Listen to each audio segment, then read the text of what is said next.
Please introduce yourself and we'll get started. Well, I'm Doug Castro. I currently own and run Darkglass Electronics. Right now we're in our headquarters in downtown Helsinki. Yeah, that's what I do. I'm a bass player and electronics engineer mainly. My passions are playing bass and designing things that make that make bass sound cool. That's what I do. Yeah. So I was with you about a year and a half ago. Yeah. We did an interview then. You walked us through the workshop that you had then, and there's a lot that happened since then. So maybe we could do a recap. What's been going on the last year and a half? Well, we're very fortunate that we've over doubled since then in size. So yeah, we needed a way bigger shop right now. Well, I think when you came last time, it was only me in the office, if I remember right. And right now there's 6 people with 3 more coming the next month. So yeah, significantly larger, which is cool. It's been very challenging, but fun also to see this thing grow and kind of like change a little bit the dynamics of having to work with a team versus working by yourself. Yeah. It's very different. So. But I really like it actually. But you come out with a bunch of new products since then. Yeah. It's been a very fruitful year when it comes to year and a half when it comes to R&D. I think when you came here, the top secret prototype I had was the Super Symmetry. Yeah. The compressor. Remember, I think I showed you a breadboard and actually something that looked kind of like this. Yeah. This new thing actually. Yeah, back then it was the Symmetry, and it was released in September actually, so roughly a year after you saw the first prototype. Yeah, since then we've done the Super Symmetry. We're also doing the B7K Ultra right now, which is in production. It's been shipped as of today. We also updated the Vintage Deluxe. Now it has a lot more functionality for band EQ, and also of course the Microtube 700, our new amplifier. That, and there's a lot more in the works, but that's still it's still being, well, the amp actually still, but we have some work to do there, but yeah, it's almost there.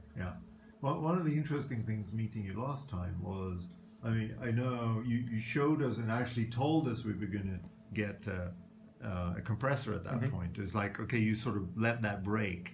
I know you probably talked about it just before that on the Talk Bass forums as well. But when the camera was down, so to speak, you then talked about the amp with us, and you also talked about the dual foot switch B7K that's now finally out there, and a lot of people are really excited about that. And tell us about, I mean, that's like a year and a half ago. Tell us about the sort of how long does it take to actually go from concept to something new, like something like the amp? If we're lucky, I think anywhere from 6 months to a year. That's usually kind of like, if everything goes well, it can be 6 months. The first part it's the hardest one, because first you have to design. The engineering part is creating the circuit, which is the first iteration of the circuit, and I see that as the structure. Then the hard part is to actually tweak that circuit to make sure it sounds just perfect. So it depends. Those 2 phases are completely different. So for example, getting all the engineering part, building that structure, could take 6 months, and then the tweaking could take a year. I try not to rush myself into it. If I think something is not ready, or sometimes I think it's ready, but then other people test it and it's not there yet. Yeah, I like to take my time. I think it makes sense. I think you have only one chance at releasing a product for the first time. And if you don't get it right the first time, it's really hard to bring it back, no matter how much you improve it later on. Whereas I think if you take 3 or 4 months later and you make sure it's right, you can have a really good, really successful release right off the bat, and that's kind of what you want. Sometimes you change your mind too, right? Oh, all the time. You had something that nearly looked like you were going to release it. I test played it last time. The harmonic booster. Yeah, the harmonic booster, right? Yeah. Tell us what happened there. Well, it turned out really nice actually. I liked it. Everyone who tried it liked it.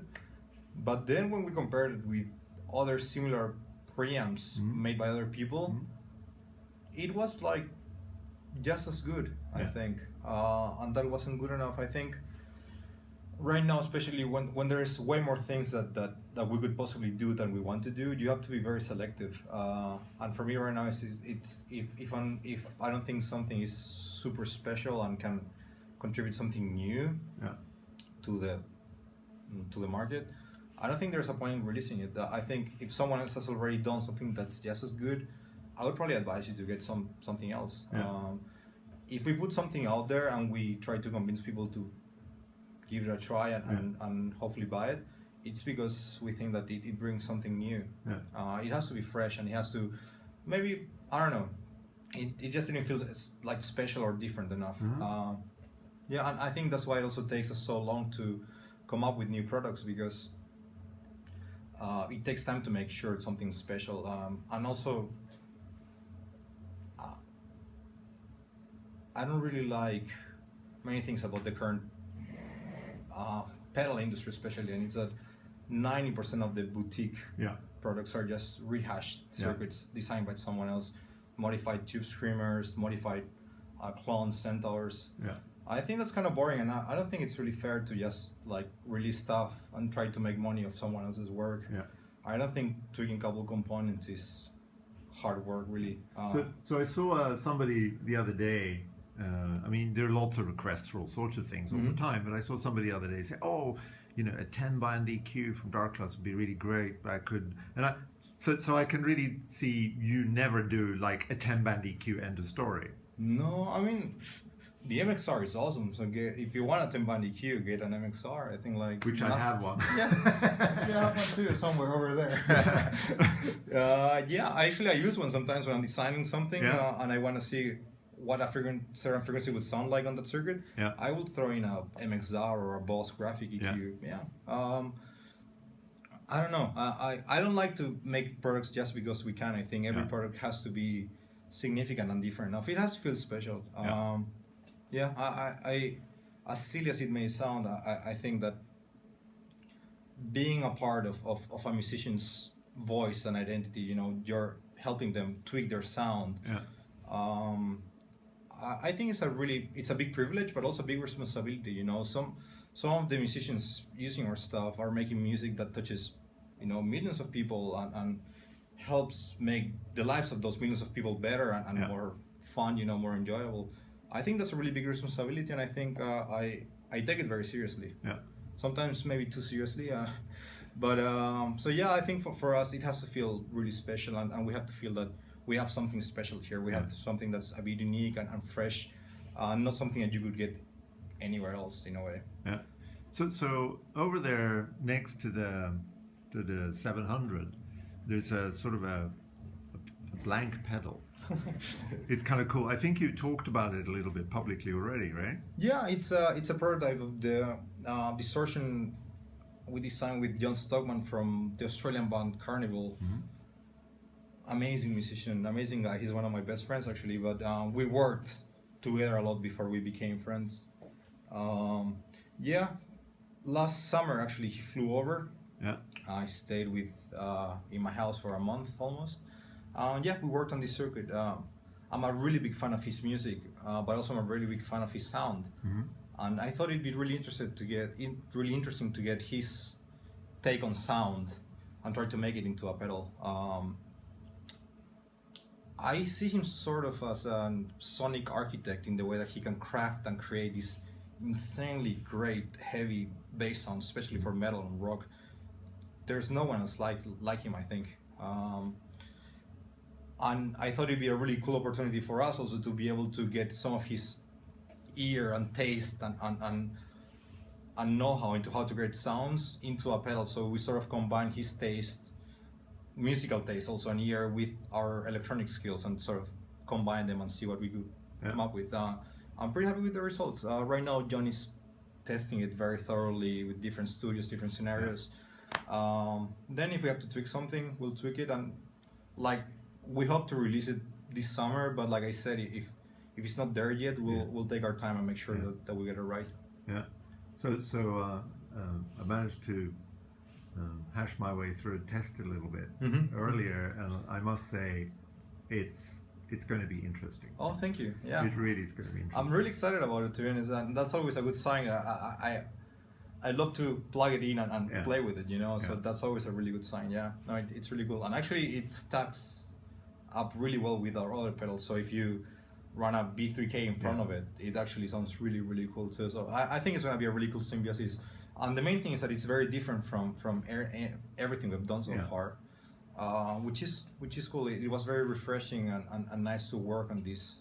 And actually it was very nice to work with him, especially because he knows so much about music and about how to craft sounds, and he knows what he wants really clearly. So working with him was truly amazing. It was a really, really valuable experience. Even if we wouldn't have gotten this really great new pedal out of it, it would have still been a really cool experience. So I'm really happy about it. Oh, that's really cool.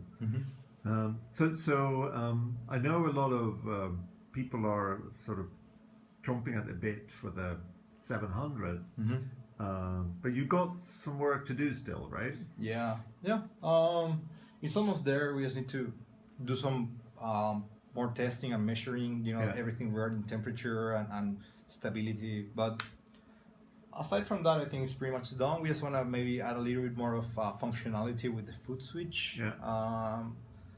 So yeah, I think all that should be on the works throughout March. In basically start next week. And then we'll see if we can get everything done, wrapped up quickly. We will be looking at a May or June release. If not, it might take a couple more months. But yeah, it'll definitely be out this year for sure. Well, I'm sorely tempted actually. Thank you. Yeah, I think it's really cool. And I don't know, when I designed the B3K, like, 6-7 years ago already, of course I wanted to get to the point that we're at right now, was to build a company around it and make pedals that are used by thousands of people and everything. But the main reason behind it was that it was a distortion that I wanted to use myself. And I think with this amp, the good sign is that it's the amp that I would like to have. And I think that's always a really, really cool sign. And also when you can, for example, you tested it today, and when you just show it to a musician and you don't have to explain why it'd be good for them, like when they right away get it, they're like, yes, this is what I want. That's a really good sign already. It means that, like if you have to explain to someone why it'd be a good option for them, I don't know, that's a red flag for me already. So far most of the people who've tried it have loved it. So yeah. So you showed the amp and of course all the new pedals as well at NAMM this year in January. I think you surprised everybody too a little bit by bringing along a cab. A couple of cabs. Yeah, it was cool to have all this right there, the 410. It was really cool to surprise people. I think everybody, because we never fully admitted that we were doing an amp, but everybody kind of knew. Well, I kept my mouth shut. Thank you. It wasn't enough though, because still the word on the forums was that we're definitely releasing an amp. No, the cab was, I don't know. Sometimes it's nice to have some surprises here and there. Well, the cab is, pretty happy how it turned out. It has ceramic speakers, so it's heavy, but the sound justifies it. I'm convinced. I really liked it. Thank you. And I've unfortunately had a little bit of time with it, but I thought it was really cool. So would that come in a similar time frame as the amp, or is that going to be different? Hopefully, if we can make everything happen at the same time, it'd be great. Right now the amp is still a bit uncertain because some of the work we have to do still, it's not super clear how long it'll take. Of course I can be very optimistic and say that, in 4 weeks it'll be all done, but it could be 4 months. The cabs are more or less ready to go, so that's just a matter of getting the parts in and building them. But it has 10-inch speakers, custom, made for us by Eminence. And also everything is done tailored specifically for our sound and our distortion. So the tweeters it has, everything, the crossover frequency, the type of driver we used, everything is made to fit the distortion really well, which is usually a problem when you have distortion. Yeah. If you have tweeters, usually you have to either dial them down or turn them completely off because it makes the distortion sound super harsh and plastic. Yeah. Ours you can have fully open and it'll just hit the right frequencies to give you presence, but not to make it sound unpleasant to the ear. So yeah, I am extremely happy with how it turned out. Actually, very, very, very happy. So I'm really eager to see what people think when they test it. What's the ohm rating on the caps going to be? That one's 4 ohms. So 4 ohms and a 410, right? Yeah. And the 210? The 210 is also 4 ohms. 4 ohms yeah. as well. So you could, I mean, this is just for these versions prototypes. I think we most likely will do 4 and 8 ohms, just in case if someone wants to run 2 cabinets in parallel. Because I was 2 thinking makes the 700 is supposed to go down to 2.7. Yeah, but actually it's 700 at 4 ohms. Yeah. At 2.7 it's 1,000 watts. Okay. So if you have 3 8 ohm cabinets in parallel, you can get 1,000 watts out of it. But you couldn't run 2 4 ohms because that would No, be too it would be ohms. too low. Yeah. Okay. Yeah. Awesome. Thank you. So would you mind just giving us a really quick tour around? Absolutely, let's do it. Right. Okay. Let's have a look and see what we find. Well, this is my office, so you can take a look around here. My bench is a bit messy. It's always like that.